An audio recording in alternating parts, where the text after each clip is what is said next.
Welcome, everybody, to another episode of Inside Scoop with Alex and Jeff. I am Alex Dingman. I'm Jeff Doss. What's up, everybody? What's up, insiders? How you doing, Alex? How was your weekend, man? Dude, my weekend was pretty dope.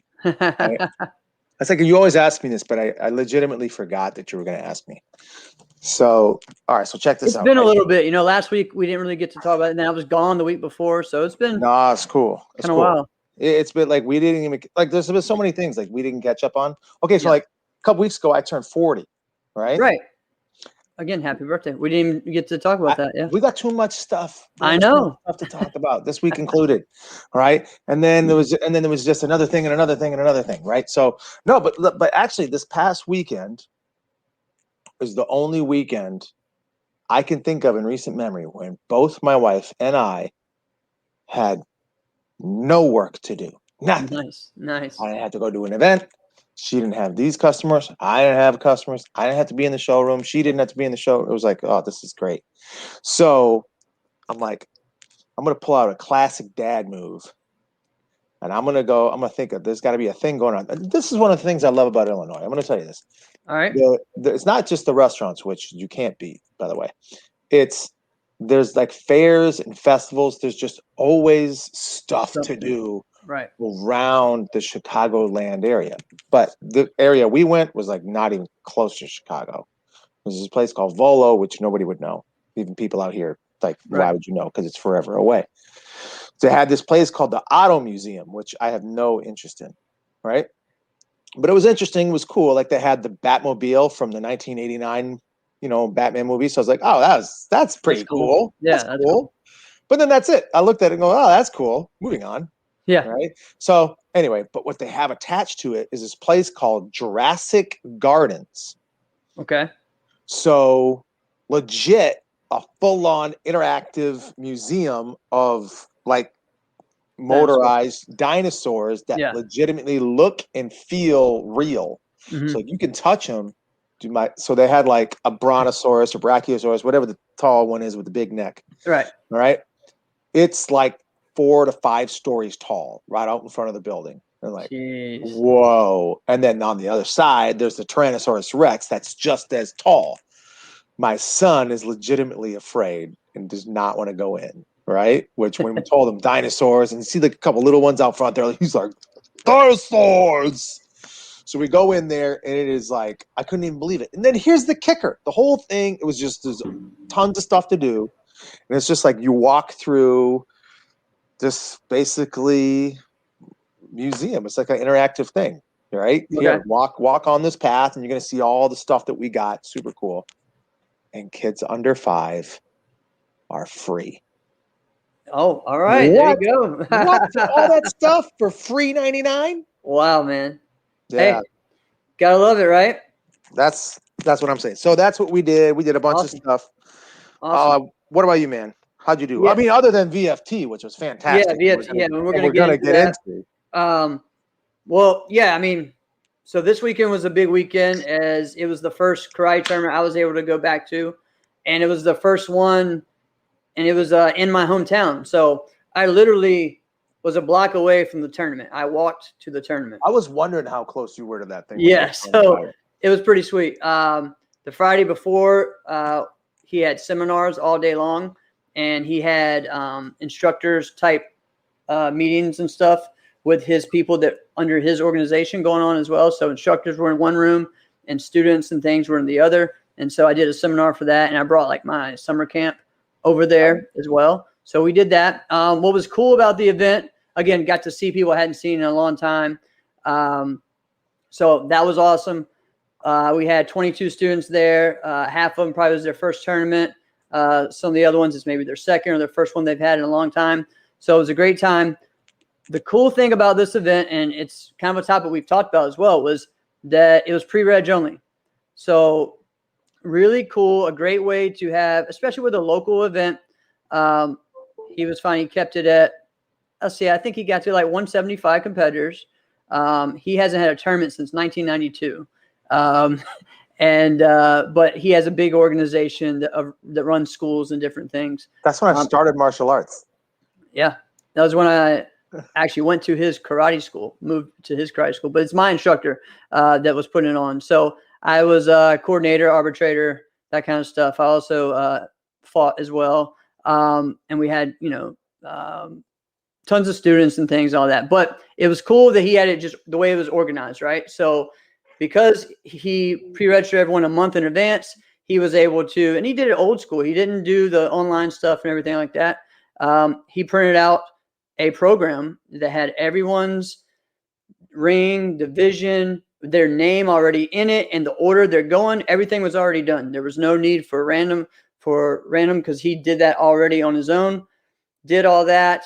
Did the brackets already pre-set up. Everything was set up. There was maybe a couple issues from maybe people being in the wrong division or whatever, and that was fixed really easily. But with 175 people, you can adjust that. Right. And so everything was done by 4:00. And we started at like 10. So it was, only 6 rings. And you know what, it was a fun time. I mean, the place could have been a little bigger. But other than that, it was really cool. So I definitely think that the pre-reg only events is a way to go. It's also, if it's already in advance and you have it set, it's just not as much stress. You know what I mean? You have it set, and you realize too, especially a month out, you don't have to overdo on trophies or things because you know how many to get, right? And then depending on who you use, you can get someone like Don Doris, from Doris Brothers, and you can say, Don, I only need 320 some trophies. Yep. However, we both know some stuff's going to happen. Don will be like, I'll bring 430. Right. But I think, and I don't know because I've never had a contract with Don Doris, so I don't know this. Right. But I think like he'll just set you up. Or like, just pay for these. That's fine. I can switch them on the spot. I'll reuse these ones that I don't give you, so it's fine. Yeah. So. Yeah. He was always real good when I used them in the past. So. Oh, all right. Yeah. Cool. So, but yeah, I mean, there's always things like that. So I really think it's a cool thing. And just overall too, it's the professionalism of having it already there, and they, and now we can take that into, if you want to go higher level and do that with the online version, of like, doing online registration and having it already done and just everything set, pre-reg only. It's just going to be even easier as well. So it was a fun time. My students enjoyed it. They didn't do any grands or anything like that on this one. There's ways to continue it, but it's the first one. And, we have our next one in a month in Virginia, as well, about an hour away. So excited for that. Excited to get going with some locals. So that way we can get back into the nationals as well. So, that was a lot of fun. Also, like the week before when I was gone, I was in Tennessee and got to do some fun things like zip lining over the Smoky Mountains and fun stuff like that, man. It was a lot of fun. I think I would like that more than mountain climbing. Yeah, probably so. Even climbing up to the platforms that you get, it's a little crazy. But hey, Jim. Hey, Danny. Danny was there at the tournament. Jim had a few people that were there that he talked to. So, yeah, it was a lot of fun. Guys, let's remember. Oh, before I get going, all right, tomorrow is my girlfriend's birthday. So, big shout out to Shelly, and happy birthday. Happy birthday, Shelly. There we go. So, we are sponsored. All right. What did you say? First of the month. That's right. July 1st. Starting out something new, starting out with the press birthday. Whoa, wait. Can you say what you're going to do? No, I'm not saying that. You're not going to say? Why does she listen to the show? Sometimes. Can you give me anything, or there's no way? No. Nothing? It's a big week. It's a big weekend though. So like, 4th of July, everything like that. So she just, she's big into fireworks and all that. We'll do something fun like that. So, yeah. Shelly, I don't know how old you're going to be, but I'm going to tell you this, Shelly. There's a little tip because sometimes after women get past like 30, I'm going to assume she might be there or close to there, right? what they start being like, oh, I don't want to tell people how old I am. Here's a tip. Just tell people that you're like 12 or 13 years older than you really are. Just be like, I'm 53. And then all you're going to get from that point on is compliments. They're just going to go, oh my gosh, really? Look at you. I would have never guessed. All right. The only downside is if you're like 33 and they go, man, I would have never guessed you were anything older than 38, 39, maybe 42. Oh, and you're like, all right, well, this backfired. But no, they just shower you with compliments. Man. But well, yeah. Dude, we had a big weekend.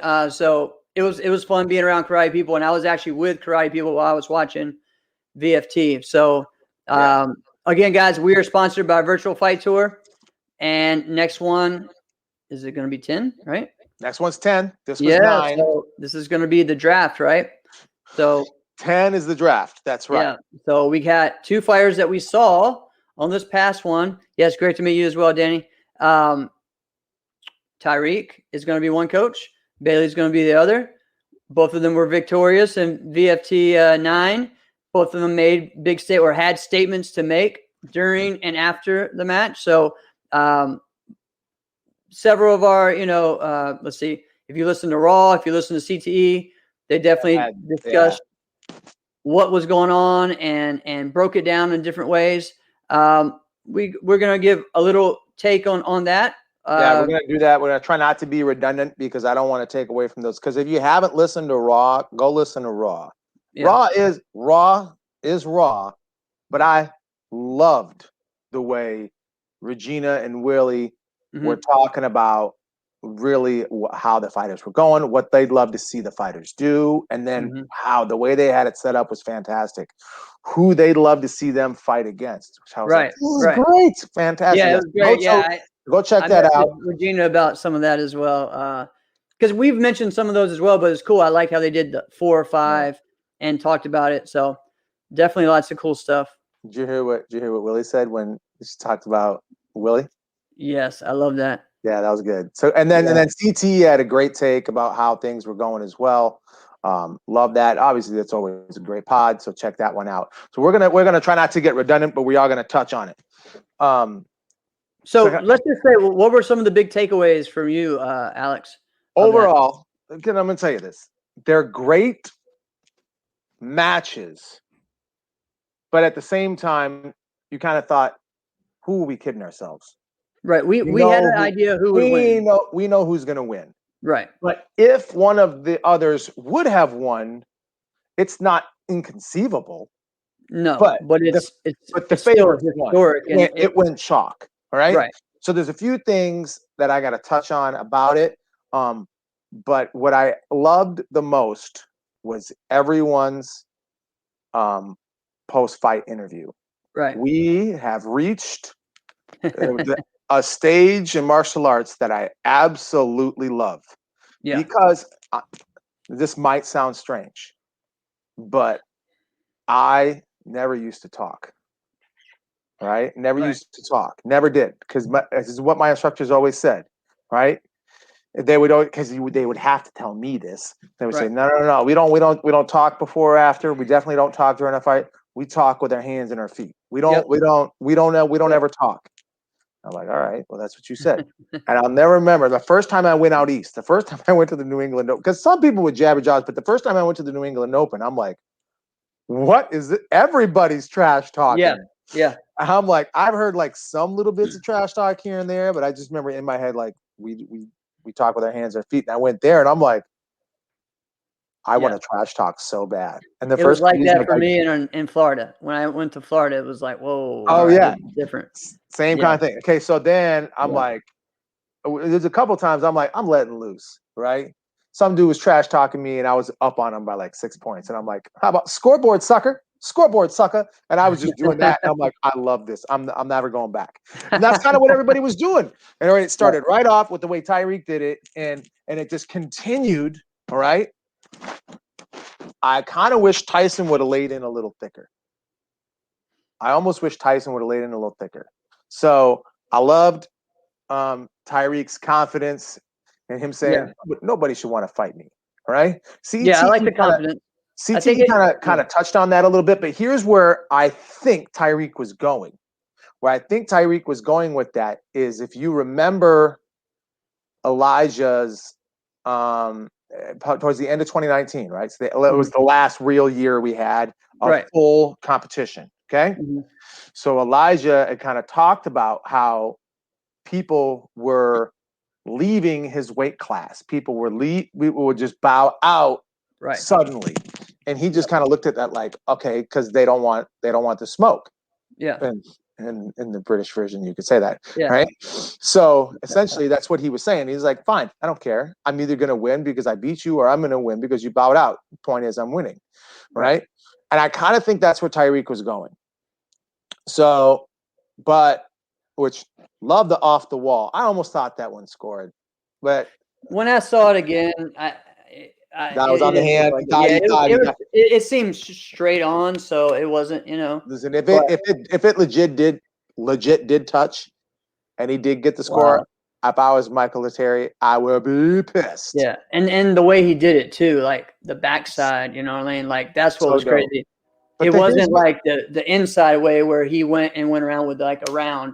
It was like he went with the left leg. He went left leg to left. Bounced off and spun like he would have spin hook kick backwards, and then did it looked like a side kick to me. But very challenging. Yeah. So, but what was great about the move, and anybody who's ever fought Raymond before can attest to this one as well, is it for that point on made Michael second guess whether or not he even wanted to attack.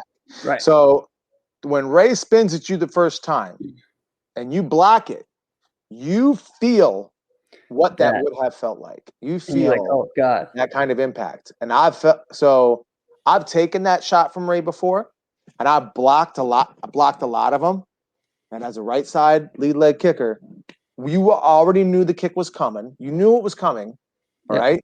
But now that it has been thrown, you've now feeling it. So this game is so emotional, right? So now there's emotion attached to what it is that I'm doing. Like, and I have to ask myself, do I want to go? The moment you freeze, Ray blitzes you, it's over, right? So which is kind of what Tyreek did, right? Mm-hmm.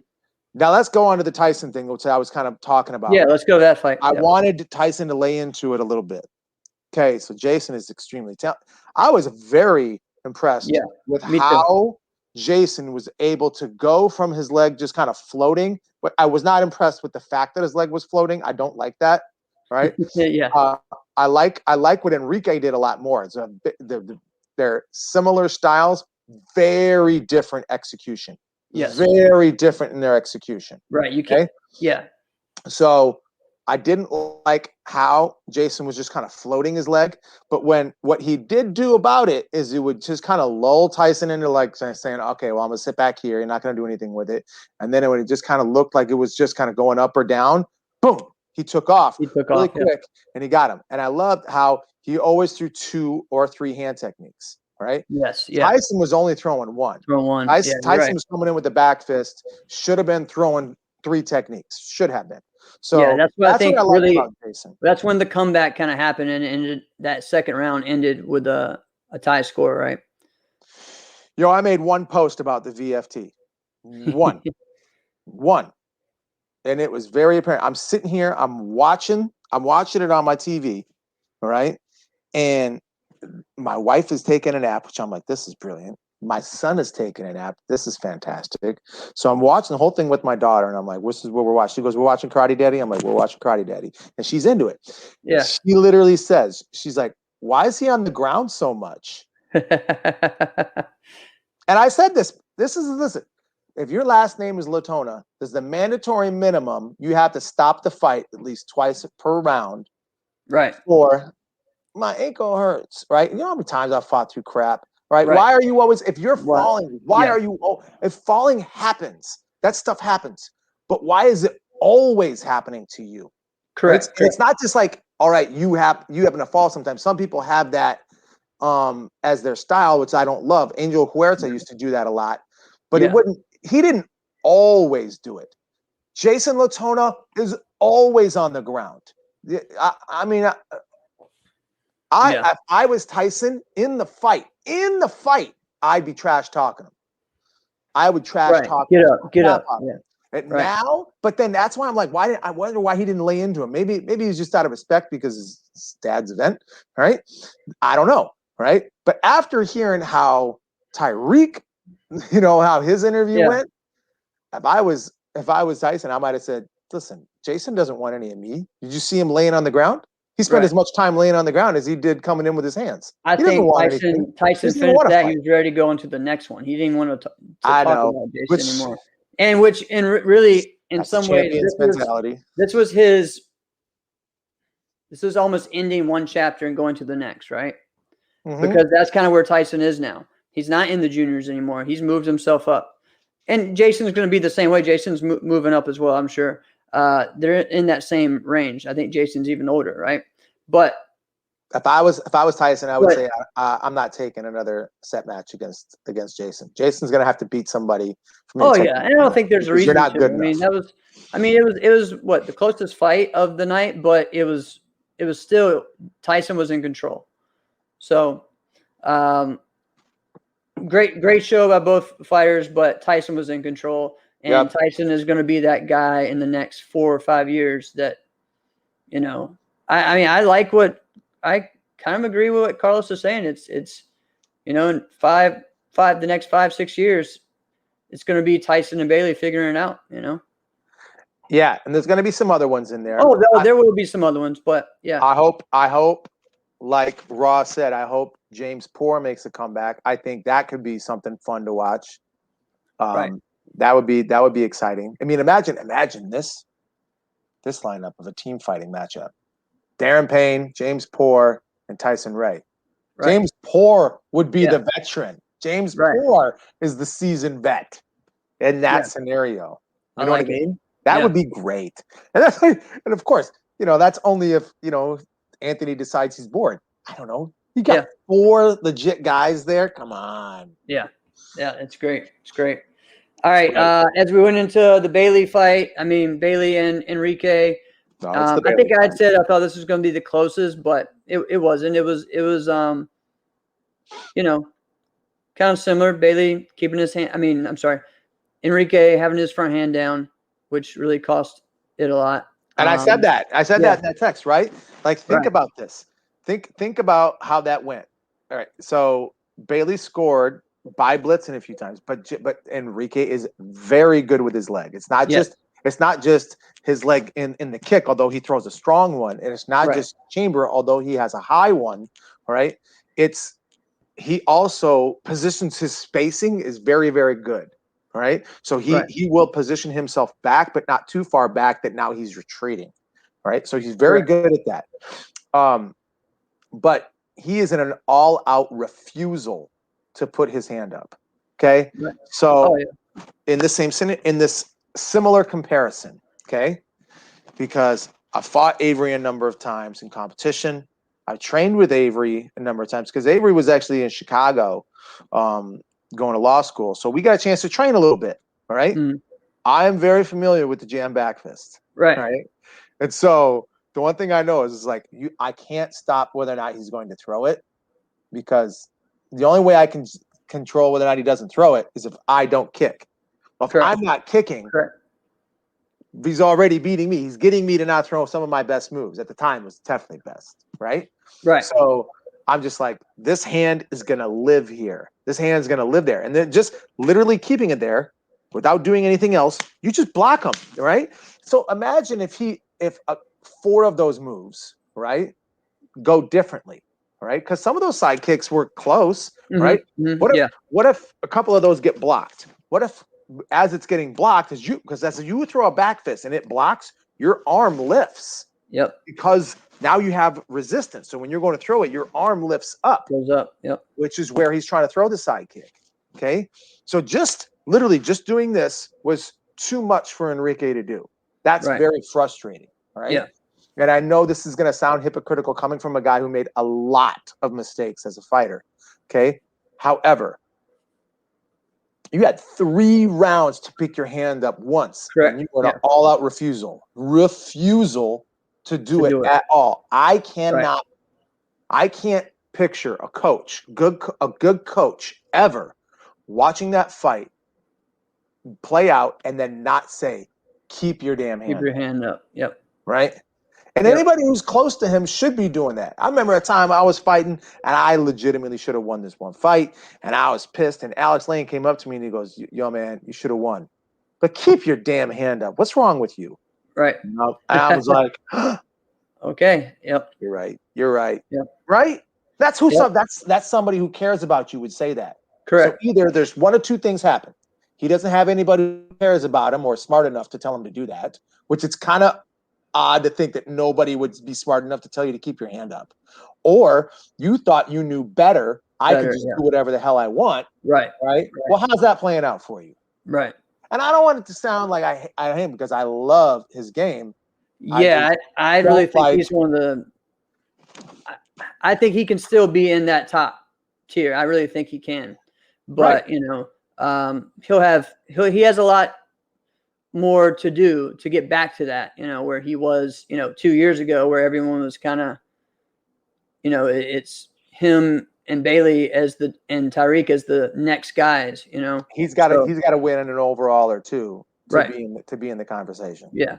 And man, that's going to be activity-wise, he does a lot overseas, or he was, So we'll see what happens moving forward. Tyreek did almost just as much. Right. All right. So the final, of course, the closeout round was Avery and Oscar. Oscar had some couple good kicks in there. I like Oscar's front. I do too. I think he should have used it more. He should have used it a lot more. I think in my mind, he's somewhere outside of that top 5 of active fighters. He's trying to creep in. I don't think he's there yet. You know what I mean? No, he's not. But he's like, he's staying active enough, and he's getting to the dance. You know what I'm saying? Word. He's getting right there. Word. He's not winning, but he's getting there. He's getting himself there. And so after a while of doing that, eventually you got to cross over or you don't. So he's putting himself in the right position to do that over the past 5 years, and he's built himself up to where now, he's the past 4 big tournaments, he's been in the final of the open weight. So he's gonna have to start closing it out, because this game, like I said, is emotional. Yep. But it's also mental. Correct. How many times have we lost to people who skill-wise were not as good as us? Yeah. And we go, oh man, you're not even that good. You're not even that good. How the heck did this happen? Right? That's not Oscar. However, after a while, that's going to start to mess with his head. So he's going to have to start doing this, because here's what he does. Here's Oscar Guzman right now. He's the talent level, right? As far as I'll say this, as far as the Latin Americans, I think his talent level, it's freaking up there, right? Mm-hmm. It may be the best, right? So, and he'll beat a guy, because for a lot of his fights, most of them against those A-level fighters, he's the underdog. Yeah, and he'll beat some of those A-level fighters. He'll beat an A-level fighter and then lose to a C+, and then lose to a C+ fighter. He brings himself down to that level, and I understand that. Yeah, it's yeah. I mean, I think he brings himself down. He also will. It almost seems like he's too relaxed sometimes when he fights. Yeah. To where he doesn't have. I don't know. I haven't really been able to talk to him. I don't know if he has that killer instinct or not. But when it gets into that situation with those types of high-level fighters, you can't just rely on talent, So this is the stuff I love about karate tournaments, is because it's like the NCAA tournament. Okay. It's not like actually, just Travis was talking about this week, how it's not like a professional league playoff series where the best team, for the most part, is going to win in a professional series, right? But in a one-game playoff, which is kind of what we have for the most times, is one round, right? Anybody can win that, right? Yeah. However, to really get it to that championship, right? If you're using the NCAA basketball tournament as an example, if you're a 12 seed, every single every single match you have, you're the underdog. Right. That's going to be Oscar for a little while. And I'm sorry. And it has been. If you're fighting Ryan George, you're not favored. Right. You're fighting Kevin Walker, you're not favored. If you're fighting Jack Felton, you're not favored. Even though you've beaten some of those guys, or maybe all of them, right? You're not favored if you fight Avery. You're not favored if you fight Kemp. Right. You're not favored if you fight Bailey. But could he beat them all? Yeah, I think he could. Yeah. Let's see if it happens. Right. It's gonna. I think it's gonna have to happen. He's gonna have to win a legit overall. Yeah. Soon. Well, he's got to at least start winning his division too. I mean, that's the other thing. Yeah. So Avery, again made a statement, got through some ring rust, and he just said it. Hey, I have the most overalls of anyone. So dope. Before you start saying that you're the best, Can I say how much I love his game too? Oh yeah. It's no, not just his game. The way it's developed. Mm-hmm. He'll be one of the first ones to tell you that, like, dude, I wasn't that good. And then you're like, come on, man, you're pretty damn good. Yeah. He goes, no, I didn't really know what I was doing. Right. If you watch clips of Avery in like 2010, 11, 12, he would live right here, right? And he had like two moves, right? He had his back fist and he had his reverse punch, and then he would side kick occasionally, okay? And then once he figured out his spacing, his range of techniques increased by space, he was able to increase the space. Now his guard starts to come out to here, all right? Now, because people are getting jammed so much, they back up. Yeah. So if you notice the way he kicks, Avery has the ability to chamber for a roundhouse kick, not a side kick, chamber for a roundhouse kick, and slide 2 times without kicking, and nobody can jam it because nobody's in range to jam it. Right. Because he's got them to back up so much that now he has the ability to kind of float with his chamber out. Then he starts pumping. Mm-hmm. You see what I'm saying? Wow. Yeah. It's because of the way that he's made people back up. Yeah. So I can't do that. You kidding me? The moment I pick up, bang, they're going to try and be right on me, right? Because nobody's afraid that I'm going to step in and hit them, right? But people are afraid Bailey's going to do that. People are afraid that Avery's going to do that. So they have to back up, right? Yeah. I had to do that when I was fighting Avery. I'm like, I got to back the hell up, right? So I back up, pick my chamber up high. I start kicking it. Now he backs up, right? Now I got to outlast him. Now I got to figure out how long am I going to do this? Yeah. You know what I'm saying? And then when you sit down, make sure you're not right there. It's I love this. Yeah, I mean, it's a great game. It's awesome to see just how he's developed, and like he's gone through what some of these guys are going through now.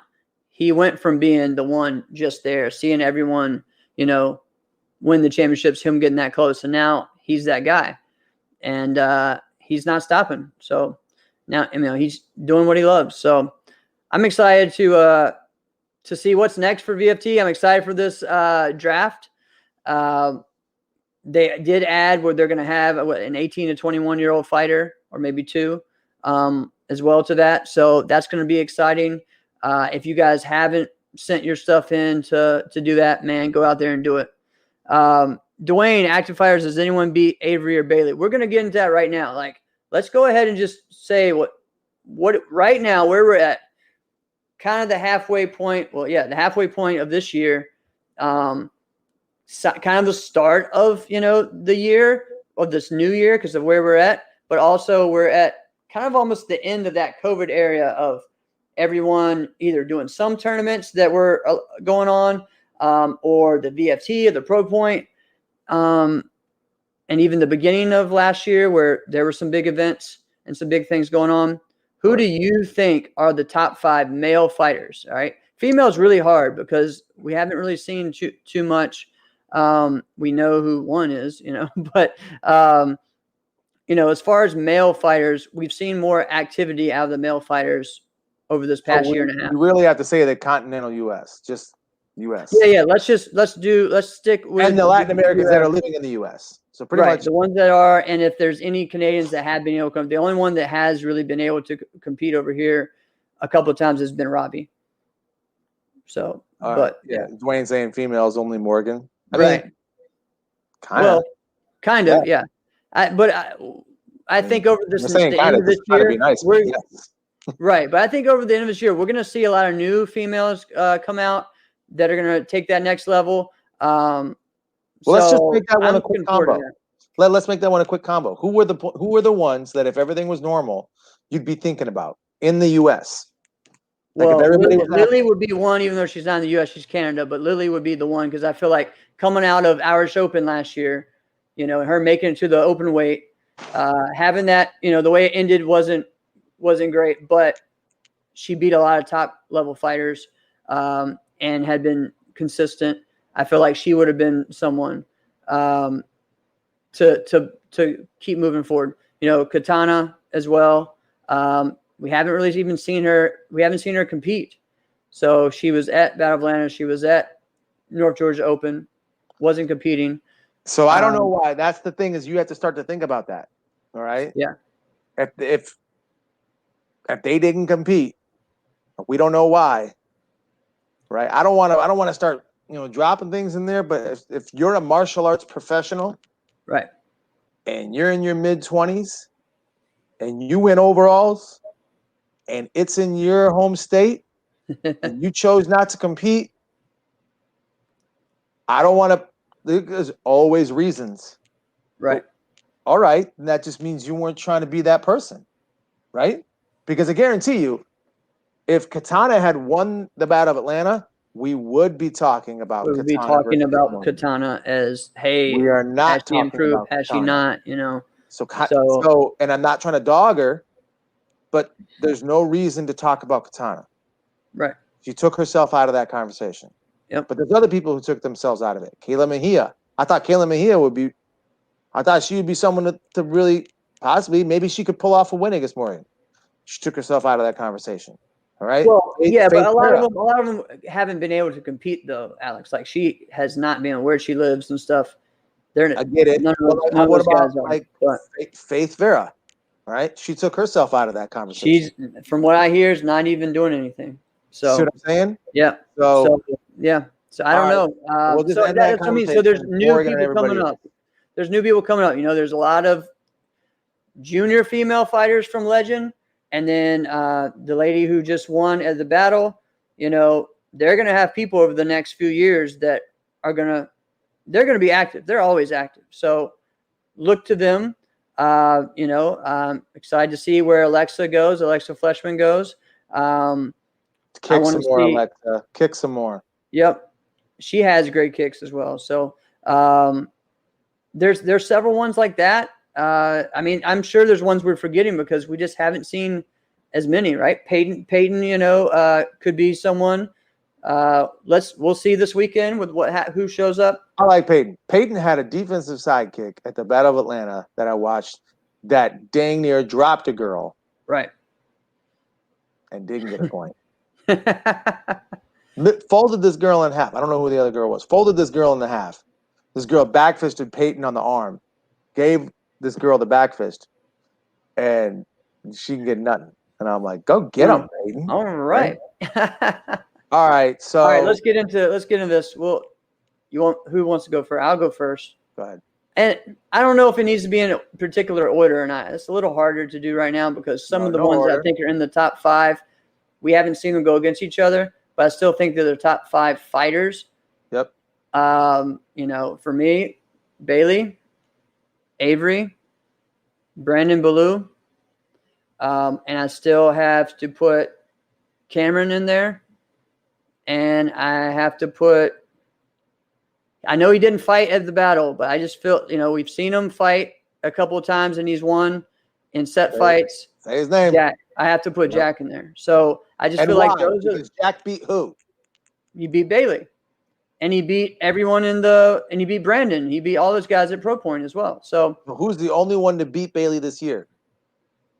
There you go. Well, Kevin Walker as well. That's right. At the was North Georgia? North Georgia, yeah. That's right. In the open weight, I believe. Right. Yep.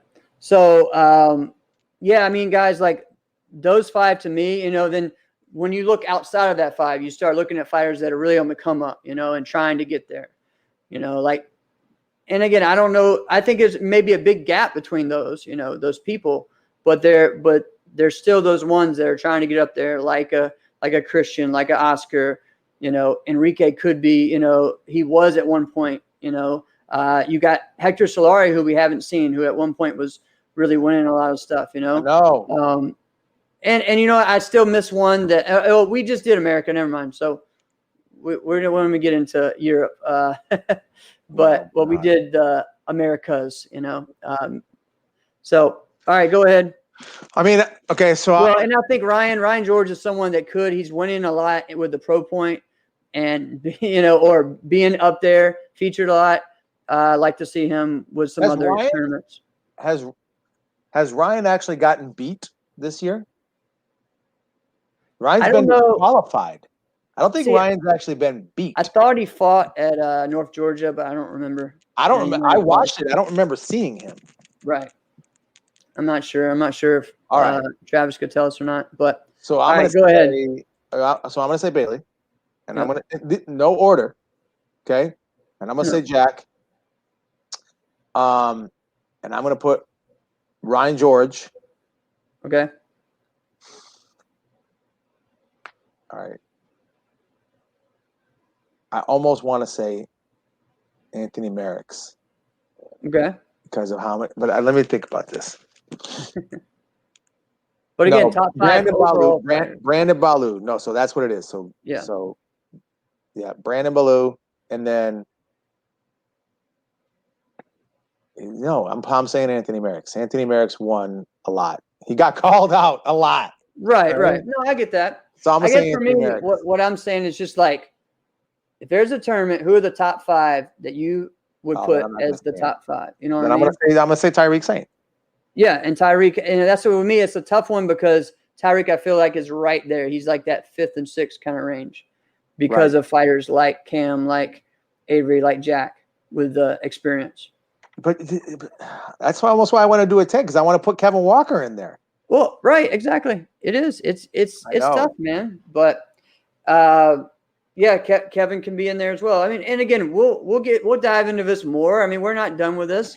Kevin Walker, we're just kind of doing this and see what happens from there. Every time I pick against Kevin Walker, he wins the overall. Yeah, same. and then make sure he reminds me. Of course. All right. I got another topic, and this is one from a couple of weeks ago. Man, let me go back and search this message I got from our good buddy who supports the show and watches a lot. Andrew, I think he's okay. I think he's all right with me saying his name because he told me he sent it to me and he wanted to do it. So my friend Drew. No, it's not Andrew. Oh no, it's not Andrew. No, it's Drew. So anyway, Drew Derek Bisbee. He felt a little, just about before Atlanta. I had said things publicly on here and on other messages boards about how I didn't like the way seniors were being treated and things like that. He had said the same thing. So many people had, right? So they had the seniors compete early, like the first thing that morning, like 8:30 or something that morning. And they had their grands at 10 a.m., right? They only gave them 3 judges for grands. Now, at the meantime, the junior black belts got 5. The underbelt grands, some of the underbelt grands got 5. They just said they couldn't get any more judges. But these guys are the ones that, guess what? As soon as they're done, they're the one judging the rest of the day, right? And especially, I know Drew is. Especially Drew. Drew definitely is. Also, think about who they are. They're usually the people because they're senior black belts. That means that's not even it's 30 plus. Right. They're the people who have lots of students there. Correct. Right? Not just like some students there. Lots of students there. Yeah. Because they're the ones who are martial arts professionals that if they're still doing martial arts in competition, that means they were successful. That means they have lots of students there if they're still doing it. Right. So and I think in many ways there's an argument that there's more senior competitors than the 1829 in many cases. In some divisions, that's true. In some divisions, and if you add them up, it definitely is. We talked about the money not being the same, but then how the setup was, it's like, okay, you could be the best overall, but then not make the most possible money that you could. That doesn't make sense. And just so many things that they're doing. A lot of them are working their butt off, judging and helping. And because part of the idea, the reason why they make them compete in the morning is because they like, all right, you get all your stuff done, and that way you can judge. You don't have to kind of judge and then get tired and then have to compete later, which is great. But then at least give them 5, or give them, just make them feel special, right? That's all I'm saying. Make them feel respected, which is what we're supposed to do in martial arts, right? Is respect our elders, right? So, but in all life. But so that, to me, we've talked about that a bunch with the way that the money went lower. You can't compete in as many divisions. That they said, if you're 40, you can only drop down to the 30, but then you can't even do both. So it's not really like there's that many extra divisions in one or the other. Just many things like that. The issue I had was that the only division that they were allowed to do was the traditional challenge. And like I'd said before, that means that Japanese Okinawan's the only one that matters, right? Yeah. And I don't think that, so you can't do Korean, you can't do Kempo, but you can do traditional challenge, which again is not traditional challenge. It's Japanese Okinawan. It's a WKF style division. It's just another. Right. I don't know why they call it traditional challenge, because if it's traditional challenge, that means I could do Korean in it. Yep. By the name, right? But the rules don't say that. So I just feel some things need to be done to just show those guys support. That was something that I had a big issue with, that there was no senior grands at NBL national tournaments and things. And so I started doing that, and we got all of our leagues to start doing it. And because they were coming and supporting and doing so much, and they most of the time had the biggest divisions. And so let's give them a grand championship for it. Why not? So here's my responses on that. So people that are in charge of making these decisions, if you are upset that people are upset at you, it's your own damn fault. Right. Suck it up. Take the stick out of your ass and look and make a difference. Make the change. It's not even, but no, Jeff, maybe they're not capable of it. Maybe they're not capable of that. Maybe they're still so stuck in their ways, they're not capable of it. Well, I know that. Yeah. Say that. Yeah. Say that. True. Don't spit in our face and call it rain. Right. Don't tell us you can't do 2 divisions because they run at the same time. What they should really just do is go, no, you can't do it because I damn well said so. Yeah. At least that's a real answer. If you just say, but and that's in all sincerity. Right. Years ago, I had a boss one time who would tell me, no, it's because of this. And then you go, well, that doesn't make sense because of this. Right. And I said to him one time, I go, listen, you own this business. Don't just say whatever it is. You can tell me it's whatever you want. Just say, I said do this, so do it now. But don't tell me, hey, you can't do that because of the reason. Don't try to be the nice guy and be like the tough guy at the same time. Pick one. Yeah. So, and I don't know if it's NASCA, because now it's like, is this ProMac thing coming up? Is it ProMac? Right. I don't know. Has NASCA empowered each promoter to do whatever they want?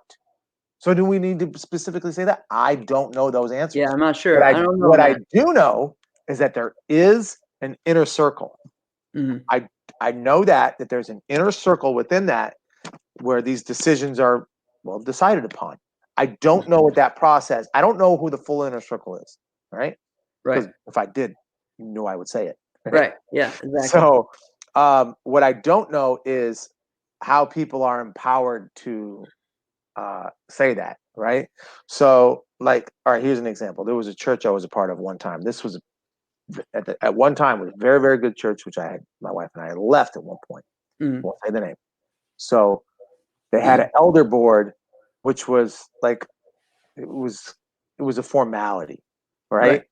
Because they were going to do whatever they wanted to do. They wanted, yeah. They were going to do it, and it wasn't going to be good. Okay.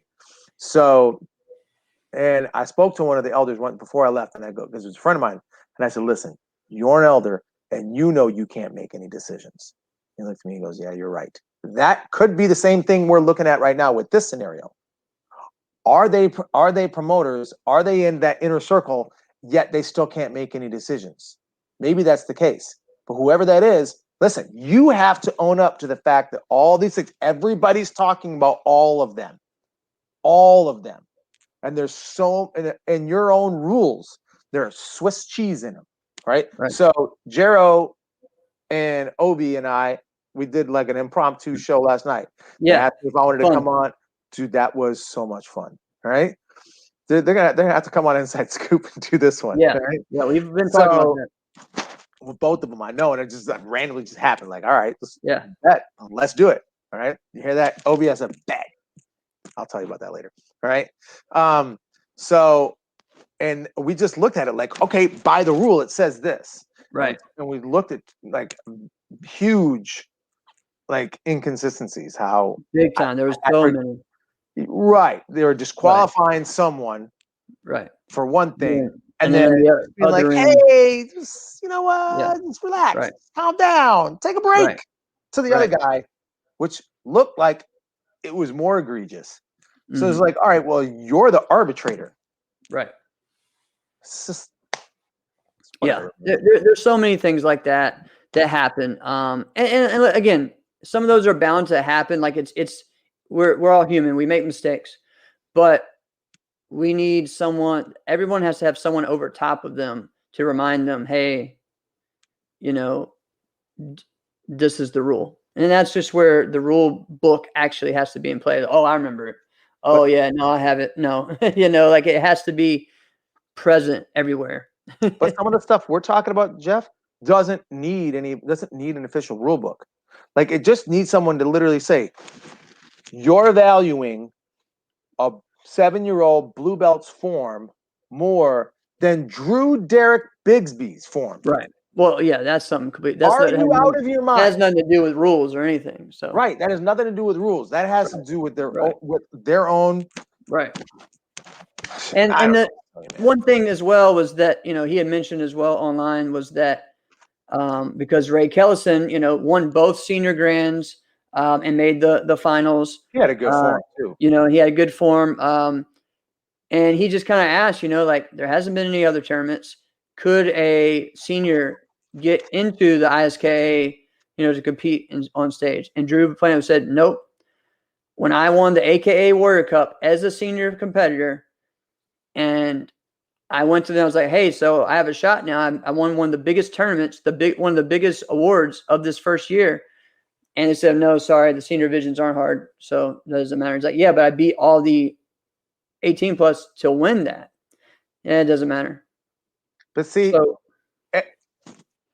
that's a shitty response. Right.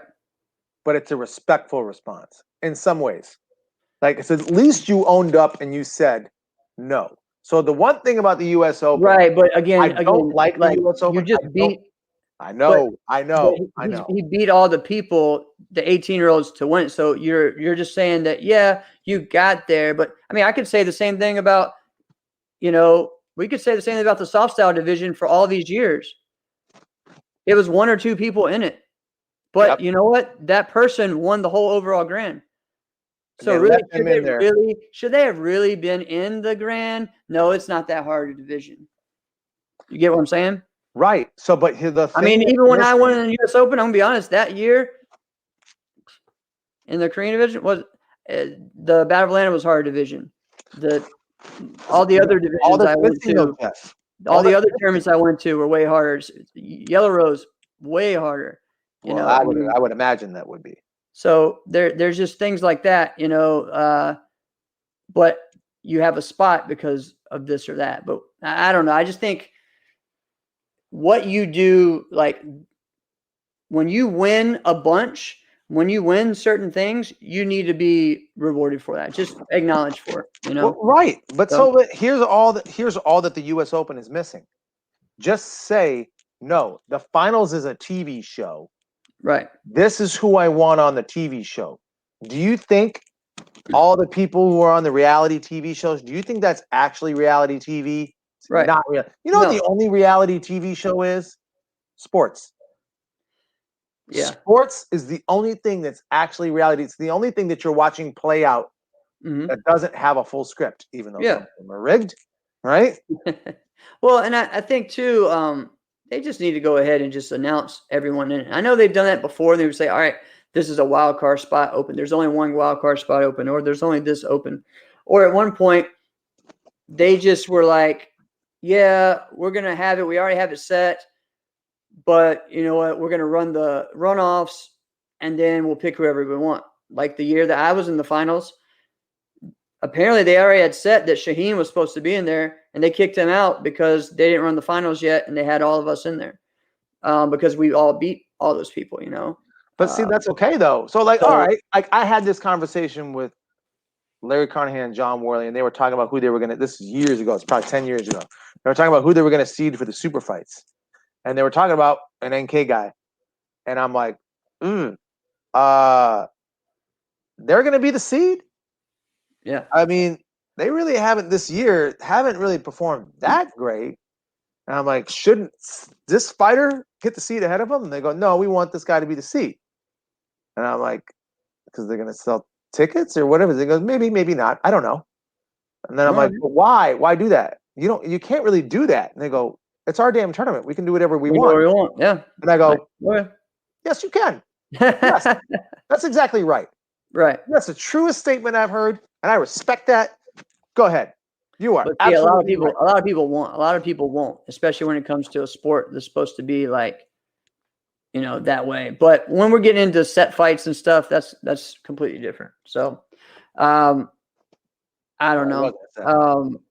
Let's see. So we talked about our top 5. Get hyped up for VFT 10. Looking forward to hear when the draft. How's that going to go? So wait a minute. How's that going to go? So it's all juniors, right? Juniors, and then they're going to have, I think, a 18 to 21-year-old as well. All right.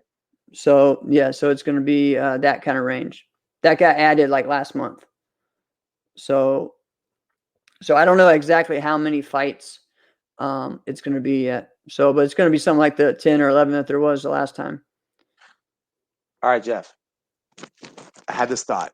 Mm-hmm. This is I'm throwing a curveball at you because I didn't talk to you about this, but I legit want to know your opinion on this. For the next virtual forms tour, what if? Remember when Joe Greenhow did the super forms? He had the wheel. You had to spin the wheel. Right. What if it's something like that? Right. What do you think? Like, what do you mean? What do I think? I think that's awesome. I think it's fun. Do you think we should do that? I think something like that would be good. I don't know if it has to be that random. I think, but it does need to be, you know, traditional form, musical form, you know, something like that, to where that's how it's chosen, and then it randomly spins to that, and then you go, okay, you go up and do that form. Unless Shaquan is in there, I don't want, because Shaquan, I only want to see you do extreme. Right, but I think that's how, instead of like a coin flip or whatever, I think that's how it should be picked. You know, a wheel that has those different categories, and not saying like broadsword or something like that, but just, you know, traditional form, traditional weapon, creative, musical, extreme, you know, whatever, and then that goes there, and then they pick. Similar to kind of how we did our draft thing with us, you know, it was like, okay, I'm picking John Sue, but you got to tell me what it's going to be, or right. Yeah, so it's that could be a lot of things. Are we doing whip chain? Are we doing nunchucks? Are we doing team form with Al Safransky? Right. So I think that would be cool, because I think that's kind of the element that's going to be interesting with that. So I'm looking forward to that. To all the drafts this summer. It's going to be great. It's going to be an exciting summer. Are you going to make it out to any events, or what do you? Dude, I don't know, man. Yes. So I'm gonna be at. So I know I'll be at the Diamonds. Okay, I'll be there. All right, so I'll be at the Diamonds. Dude, that's not till October. I don't know. Yeah. Dude, I am. I'm trying to figure out what I'm slammed all July and August. I'm slammed. Yeah. Okay. Yeah. I'm the same way. I'm gonna tell you this. So my work, I'm a kitchen and bath designer. If we're so slammed, we are booked out till mid-February next year. Wow. We're freaking slammed, man. I've never seen crazy. anything like this. Right? It's good business, very good business, right? But it's whatever, right? It's just unprecedented times. But yada yada. What about you? Are you gonna make it out to any events? I'm trying to figure out which ones and where, and trying to get some people to go as well. So Jeff, go to the Diamonds. I'd like to. I'm also trying to decide if I'm going to do a tournament at the end of the year or next year. So go to the Diamonds. We'll do a booth. We'll have a booth there. Yeah, that's the plan. That's the plan. We'll do that. We definitely need to do that. I think. Wait, I thought you told me you weren't, because that was when your baby was due. No, it says it was going to be the first weekend of November. Okay. First weekend of October. Okay. Awesome. All right. That's a big difference. That is a big difference. Oh, so speaking of that, I'll tell you that. So 4th of July, right? Mm-hmm. Lindsay and I are going to find out. Yes, that's right. I heard you talking about that. Maybe it's a girl. Oh. So it's going to be so exciting. Yes, next pod, we're gonna find out if I'm gonna have 2 boys and a girl or 2 girls and a boy. Hey. Right. A couple of things before we finish up. Let's see. I have a funny story. Just a fun story from the tournament this weekend. And then remember, next weekend is episode 99. So the week after that is episode 100. So start getting hype, guys. Message us who would you like. We're gonna have a guest or 2 on episode 100. So message us. Let us know in the comments here, who you'd like to see. We got a lot of cool stuff. So we're gonna have a lot of fun. What'd you say? Or see again. Yeah. We had some great ones. Yeah, and we like to bring some people back on our anniversary show. So maybe we'll do that on the 2-year anniversary. But yeah, so we got a lot going on. So I was fighting at the tournament, and the rings were 15 by 15, so really small. Ooh. So you're not sliding very far. No. And so we're going at it pretty good. A lot of late hits and stuff. And everyone's just surrounded around the ring. And we get to a point where I'm kind of pushing him out, and we're both going out, right? Where we're kind of punching each other out, but then we both fall, and we're trying to catch each other. But the thing is, while this has happened, we see this woman with a small child, and out of the corner of our eye, and we're both falling and almost running into her. And so I'm grabbing him and yanking on him. And in my head, I'm doing this to stop him from falling on her. Right. But then I'm like, oh crap, he's going to think that I'm trying to grapple with him or something. And both of us grapple as well. So I'm like, dude, I'm not trying to fight. I'm not I'm trying to make sure, because this is going to get crazy how we're going to end up into a wrestling match or something like that. Word. But it was just funny. It was just hilarious. He was cool. He knew exactly what I was doing. But I'm sitting there trying to pull him back. And I'm thinking, oh, wait, this is real dumb. He's going to, take me down or something like that. But it got to that point. A lot of thought process. There was so much in my head going oh, crap. Okay. So if he does this, what's next? All right. Sprawl this. Move it. So, yeah, it was kind of funny. But, yeah. That's pretty cool. So, yeah. So that was a lot of fun. Except I think that's kind of how I got my neck wrenched a little bit from us doing that. I had to go to the chiropractor today. I have been. Yeah, I've been twice this week. I ain't slept good in, probably 5 years, but that's another story. Yeah. I had a similar story that's similar to that. It did not end as well as yours. Right. I was fighting Jason Grenier, and we had fought each other for years, and then just had this 3 or 4 years in a row at the AKA Warrior Cup where he would win, I would win. He would win, I would win. Something like that. Right. And this was one of the ones where I'd beaten him the year before. He wants it bad. I can tell. And Jason Grenier is one of the most awkward fighters. So at one point, all right, I see him going to kick, and I'm like, okay, it's going to give you an opportunity. Just wait till it's done. Bring your guard up, and he drills me, right? So I'm standing a little tall, so I don't have a good base. I'm at the edge of the ring, and I'm prepared for him to try to blitz, right? And I'm ready to counter. I'm ready to go in as well. He doesn't. He just puts everything into his sidekick. I'm on the edge of the ring, and he drills me and pushes, right?